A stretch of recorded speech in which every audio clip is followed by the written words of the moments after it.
ഇന്ന് ക്ലേ കൊണ്ടൊരു വോളുണ്ടാക്കിയാലോ?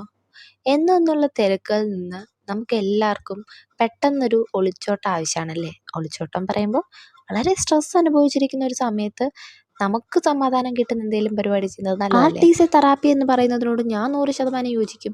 കാരണം എനിക്ക് സ്ട്രെസ് വരുമ്പം ആർട്ടാണ് എൻ്റെ ചോയ്സ്. ഇൻസ്റ്റയിലും പിൻട്രസ്റ്റിലും ഒക്കെ നമ്മൾ കുറേ റെഫറൻസുകൾ കാണുമ്പോൾ എന്നാൽ അത് ചെയ്തേക്കാം ഇത് ചെയ്തേക്കാം എന്ന് കരുതി കുറേ റെഫറൻസുകൾ സേവ് ചെയ്ത് വെക്കും.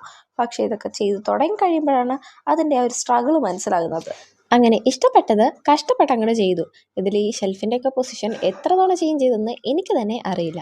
എന്തായാലും റെഫറൻസിലുള്ളത് അതുപോലെ ഉണ്ടാക്കാൻ എനിക്ക് കഴിഞ്ഞിട്ടില്ല. റെഫറൻസിലുള്ളത് പലതും ഞാൻ ഇതിനകത്ത് ഇൻക്ലൂഡ് ചെയ്യാൻ മറന്നുപോയി. പലതും മടിയായിട്ടാണ് ചെയ്യാഞ്ഞത്. കാരണം ഈ ചെറിയ ചെറിയ സാധനങ്ങൾ ചെയ്യാൻ ഒരുപാട് ടൈം എടുക്കും. അപ്പം മടിയാണ് മെയിൻ. ഇങ്ങനെ വോളൊക്കെ ഉണ്ടാക്കുന്ന സമയത്ത് ഇതിൻ്റെ ബേസ് കുറച്ച് തിക്കായിട്ട് ഉണ്ടാക്കുന്നത് നല്ലതാണ്. അല്ലെങ്കിൽ അങ്ങോട്ടും ഇങ്ങോട്ടും മാറ്റുമ്പോൾ അത് പൊട്ടിപ്പോകാൻ സാധ്യതയുണ്ട്. എനിക്കങ്ങനെ 2 തവണ പറ്റി. ഇനി എന്തായാലും അങ്ങനെ ആവാതിരിക്കാൻ ശ്രമിക്കും. ഇതിലൊരു ഹോളോ ഹുക്കോ ഇട്ട് കൊടുക്കേണ്ടതായിരുന്നു പിന്നെ എനിക്ക് തോന്നി. അതാകുമ്പോൾ വോൾ ഹാങ്ങിങ് ആയിട്ട് യൂസ് ചെയ്യാമല്ലോ. സാരമില്ല, ബുക്ക് ഷെൽഫിലൊക്കെ വെച്ചാൽ അടിപൊളിയായിരിക്കടാ. മറന്നുപോയ സ്റ്റാൻഡിങ് ഷെൽഫെല്ലാം ഇൻക്ലൂഡ് ചെയ്ത് ഒരു തവണ കൂടി ഉണ്ടാക്കണമെന്നുണ്ട്. അപ്പോൾ കുറച്ചുകൂടി മിനിയേച്ചറായിട്ട് ഉണ്ടാക്കാമെന്നാണ് ഇപ്പം കരുതുന്നത്. വൈറ്റിൽ ലെമൺ യെല്ലോ ഷെയ്ഡ് മിക്സ് ചെയ്തിട്ടാണ് ഞാൻ അതിൻ്റെ ബാക്ക്ഗ്രൗണ്ട് കളർ കൊടുത്തിരിക്കുന്നത്. അക്രിലിക്സ് കൊടുത്തപ്പോഴത്തേനും വോളിനങ്ങ് ജീവൻ വെച്ചു. ഫൈനലി ഒരു ക്ലേ വാർണിഷ് കൂടി അപ്ലൈ ചെയ്ത് മൊത്തത്തിലൊന്ന് സീൽ ചെയ്തെടുക്കുന്നുണ്ട്.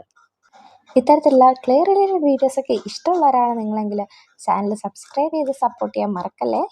അപ്പോൾ ഇത്രയുള്ളൂ ഇന്നത്തെ വീഡിയോ ഇഷ്ടമെങ്കിൽ ലൈക്ക് ചെയ്യാനും സപ്പോർട്ട് ചെയ്യാനും മറക്കല്ലേ.